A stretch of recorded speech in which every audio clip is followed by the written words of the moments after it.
Hey, family, it's your sister Jocelyn here, and welcome to another episode of Faith on the Journey. If this is your first time tuning in, we welcome you. We are so glad that you are here and want you to know we're committed to helping you strengthen your faith, heal your heart, and discover a sense of community. And we do so through a variety of ways by connecting you with a team of Christian counselors. We offer trauma healing groups throughout the year, and we help equip churches to start trauma healing ministries. You can learn about these resources and so much more by visiting our website at faithonthejourney.org. Again, that is faithonthejourney.org. Now, today we have an awesome guest on the show who's a fellow author that I recently met at a conference. Her name is Annie Harton, and she's a licensed marriage and family therapist who lives in Indiana. Prior to her graduate studies in counseling, she earned her MA in theology from Notre Dame. She is, again, a published author of the book called Single Truth: You Are More Than Your Relationship Status. That's an important message. And so we're excited to have Annie on the show with us today. Welcome, Annie. Thank you. Thank you, Jocelyn. Yeah, so I'm excited to hear about your story. You talk about this in your book, which we'll get into a little bit later, but let's just focus right now on the topic that we're discussing today, which is traumatic breakups, which is something that you know well. And before you get started in your story, I want to give this thought around the fact that traumatic breakups can be more than just infidelity or divorce. That's obviously traumatic, but it could just be the fact that you lost someone that was near and dear to your heart, right? And so trauma from a breakup can come from a variety of forms. And I would love for you to start off by sharing your story of a traumatic breakup, and then we'll go from there. Yes, I begin the book with defining my experience of singleness. I started out as a big sister of quadruplets. So when I was two, I was no longer an only child, but I was the odd one out as the non quad in my family. And as I was going through school, I never um, had anything other than one sided love affairs or crushes until I got to be 25.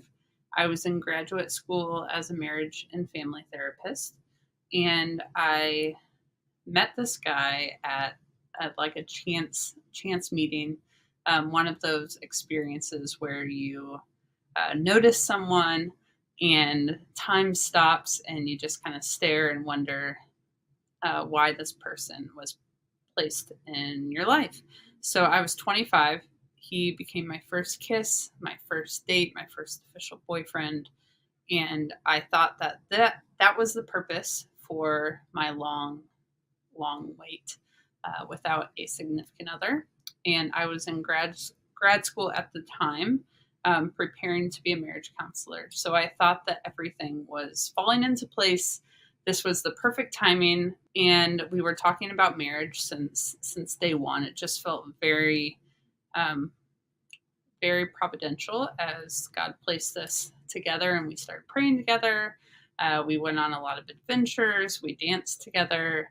We traveled together, and just random people on the street continued to come up to us and say that we were going to make an amazing married couple, and just a lot of crazy experiences.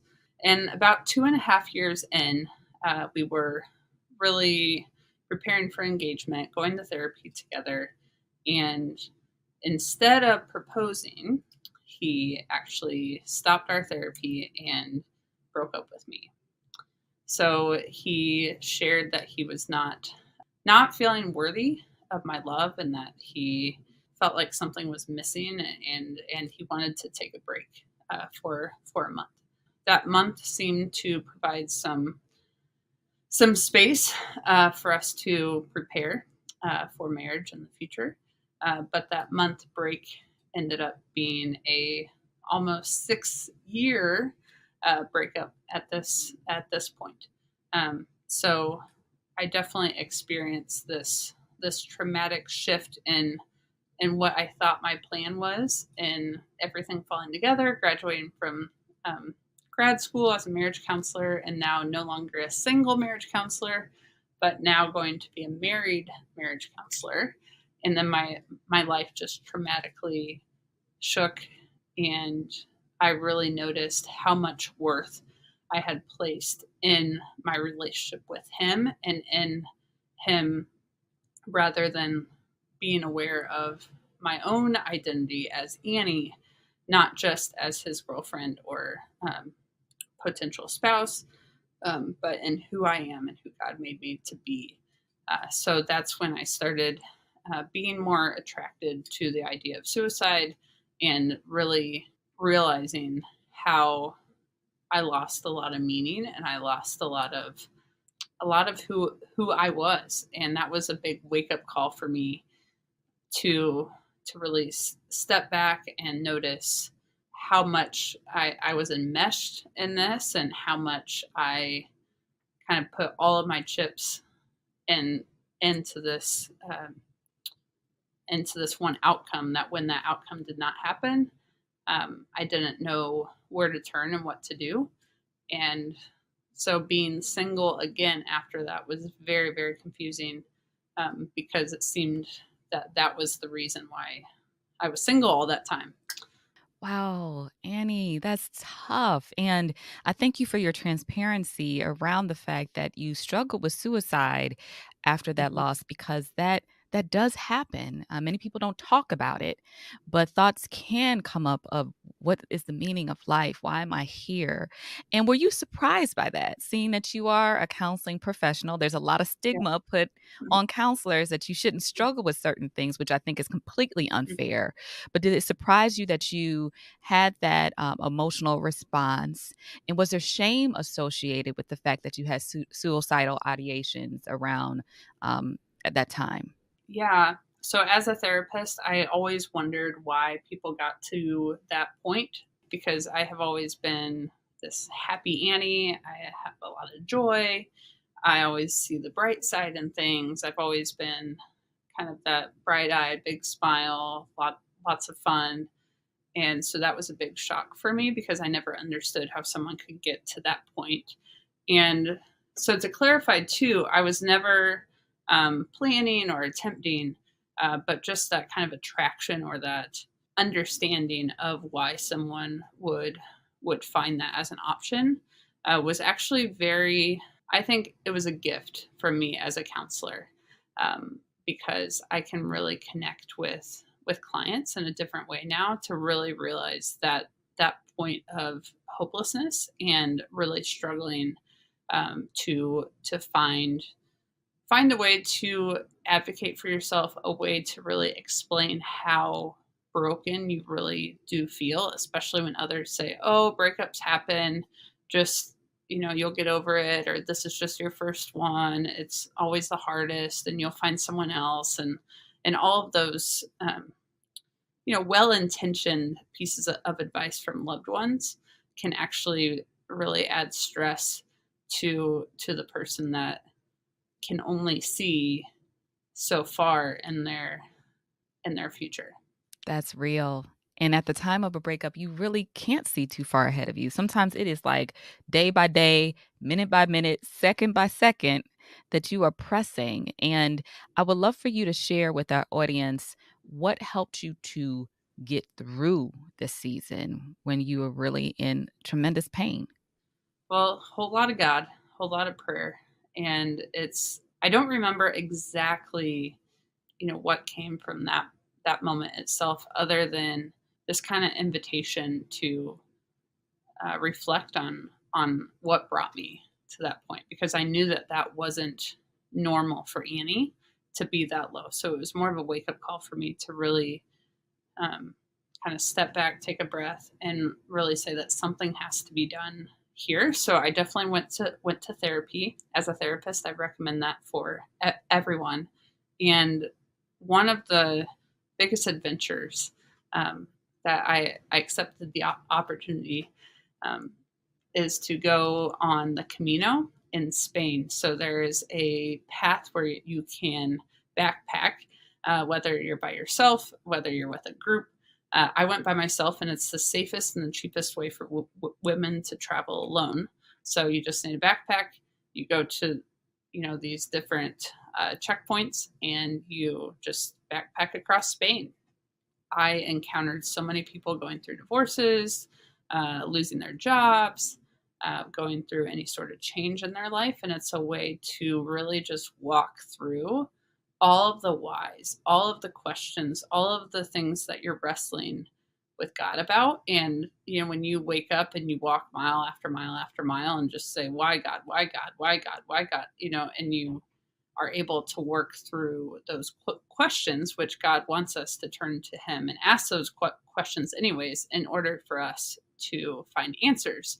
So after that, I actually felt called on my 30th birthday to go on a year-long dating fast and really get more in tune with who I was as a person and to not see every male as a potential spouse. Um, so I wasn't really grasping at that identity, but I was able to really rest and really get to know people as brothers and sisters in Christ and to trust God's plan for me. And I felt a call to write this book, Single Truth You Are More Than Your Relationship Status, talking about what I've learned from the viewpoint of a single marriage counselor and dedicate it to my ex to really connect with anyone who doesn't feel worthy of love, and also for clients that have asked me what I do know about love as a single marriage counselor. Um, what do I know? How can I help them if I'm not married myself? So, writing that book has been a big part of my healing because it's helped me to tell stories like this and share that I have really experienced love, even though my relationship status still today is single, even though I feel called to marriage in the future. I love it. I love it. And I think what's key about what you shared is this identity, how we can, without even knowing, find our identity wrapped up in a dream for the future or an individual or a number of different things can cause us to believe this is what our worth is based on, even our professional endeavors, whatever. And so when that thing is taken away from us, it can leave us in a place that you found yourself in where you're questioning yourself. And so, what did God teach you from that moment around identity? And was there scriptures or certain things that you really held on to help you to be firmly planted in who you were as a child of God? Yeah, I learned that relationships are about giving yourself and not about losing yourself. I think we talk so much about losing yourself in love, and there's a sense of losing kind of things that we're attached to, so to speak. So we have a sense of kind of like giving of ourselves, losing ourselves, so to speak, in order to gain more by putting others' perspectives and others' needs before your own.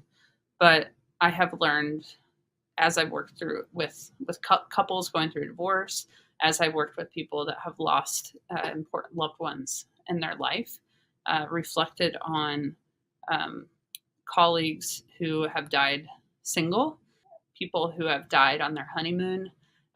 Just all of this has reminded me that we still exist as ourselves, even when we are married, even when we are united with someone in an important relationship, we still need to take care of ourselves in order to give ourselves as a gift rather than have it taken from us, so that when the other person is no longer there physically, say we lose them unexpectedly, or they break up with us, or something else shifts, that we are really familiar with what our gifts are, what our needs are, and are able to speak for ourselves, being able to gift ourselves. And one of the biggest ways that I've learned this is actually on the dance floor. As a ballroom dancer, both people on the dance floor, in order to dance well, need to take up their own space in order to share that space with someone else. You can't lean on the other so much that you can't take your own steps. We all have our own journey with Christ, regardless of whether we are single, in a relationship, in a family, living alone somewhere.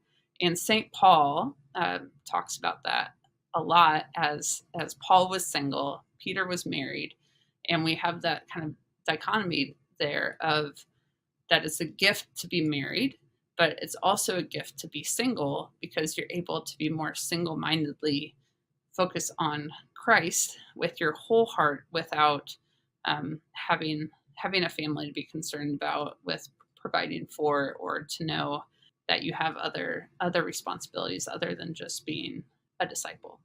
Yeah, I appreciate that, Annie.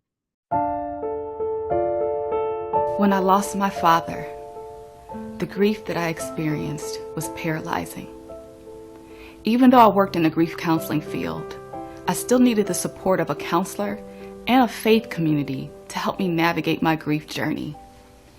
Grief is an uninvited guest in all of our lives. Whether we are struggling with the loss of a relationship, our health, a pet, or the death of a loved one, the grief we feel can be extremely painful. In those moments, we must remember that grief is a valid, healthy response to our loss that needs to be expressed, not denied. But finding a safe space to do it is not easy. This is where Faith on the Journey counseling can help.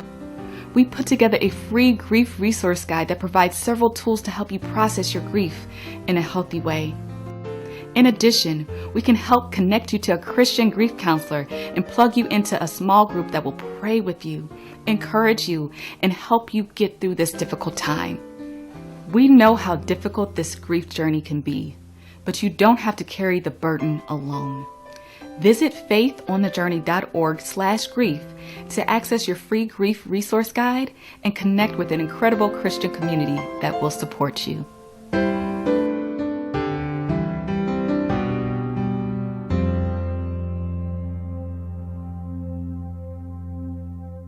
I want to shift gears a little bit because your story, I think, proves the point that I said at the beginning of the show, how a traumatic breakup can happen, even if it wasn't something that was maliciously done. For example, like divorce or infidelity or whatever, abuse, whatever might have taken place. But what if someone is listening right now and they did go through something that caused harm to them. And so they have to deal with the grief of the breakup, but they also were wounded from traumatic events that took place.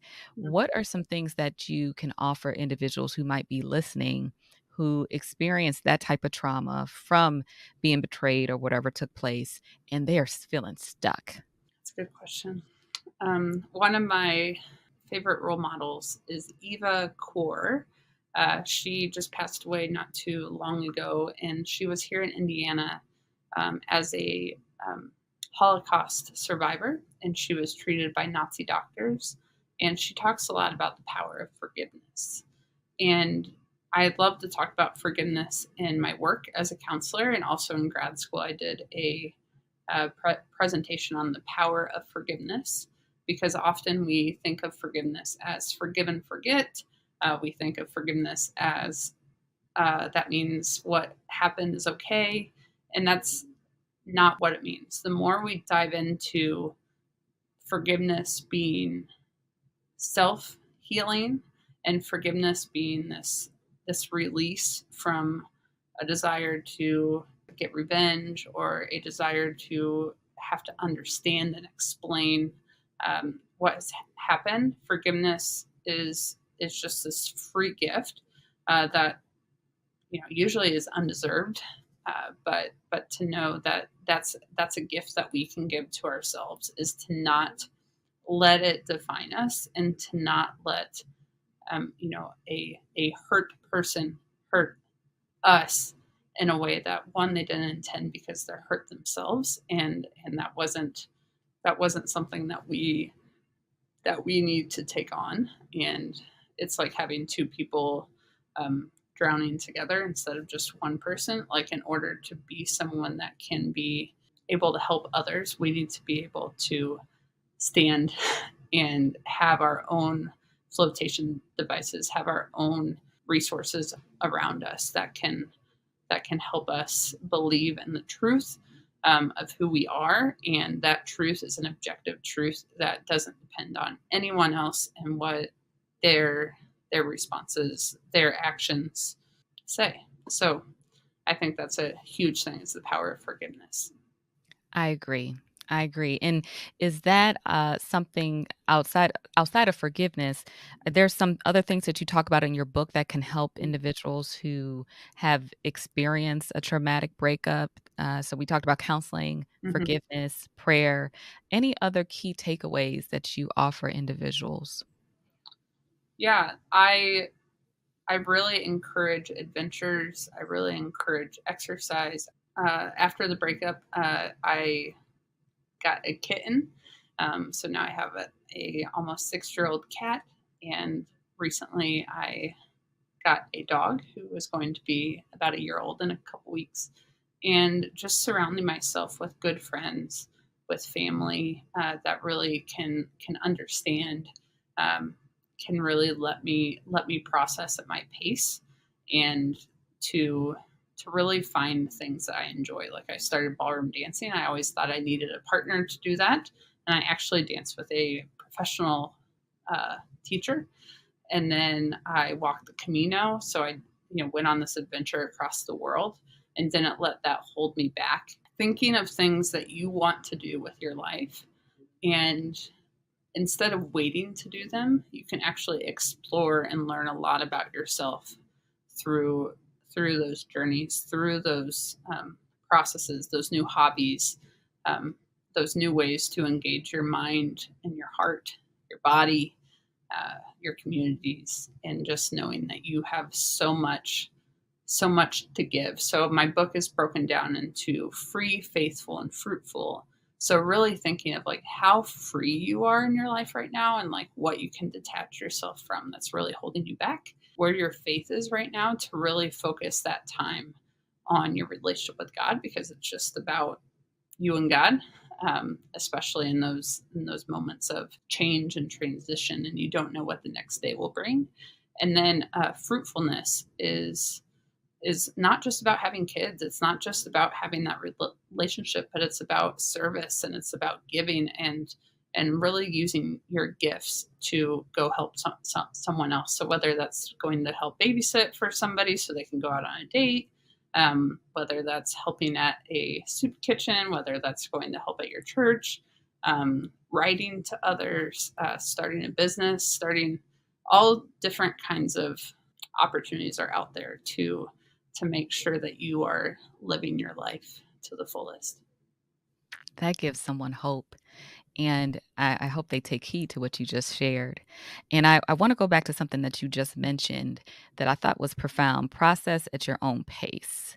I think Mhm. that's critical because sometimes, as you mentioned a little earlier, people in your family or friends might say, "Well, girl, you can get over it. It's been Yeah. 6 years. It's been 6 months. It's been blah, blah, blah." Like there's time frames for healing from a broken heart. Mhm. Everybody needs to process at their own pace. And what can help someone to process? What are some things outside of counseling that you offer individuals as a practice to help them really get whatever they've been holding inside out? One thing that all my clients know about is not using the word should. I use the phrase "don't should" all over yourself, because when we say, "Oh, it's been this many days, this many months, this many years, I should be over it by now. I should feel better. I shouldn't care." Um, all of those all of those phrases do nothing to us, because one, we don't know where that's coming from. So there's no timeline, there's no textbook on going through a traumatic breakup. So really helping yourself validate your own feelings and experiences and timeline, and also finding people in your life to encourage you and validate as well. So instead of forcing you to move on to their satisfaction to make them feel better, um, but you can really just be present in the feelings. So instead of really focusing on, oh, I don't like my life and this is awful and I'm so sad. If you continue to share that, then people want to do what they can to make that better. So the more at peace you are with knowing, I'm struggling still, but it's a process, and I'm gonna take one day at a time, and I'm not ready to date yet, or I'm not ready to do that, and that's okay. So giving yourself permission to be where you're at. Like I said, it's almost been 6 years now since my breakup, so it's been quite the journey where some days, some years are harder than others. But to really embrace your own heart and knowing what it needs and being okay with flashbacks or being okay with different memories that come up around the anniversaries, around different special times, or knowing when you're kind of triggered in certain ways to give yourself grace during those moments. So journaling helps a lot. Finding some way to pray, doing some sort of craft, really exploring some sort of creativity, allowing you to express what you're feeling, what you're thinking. Um, Finding a feeling wheel is extremely helpful.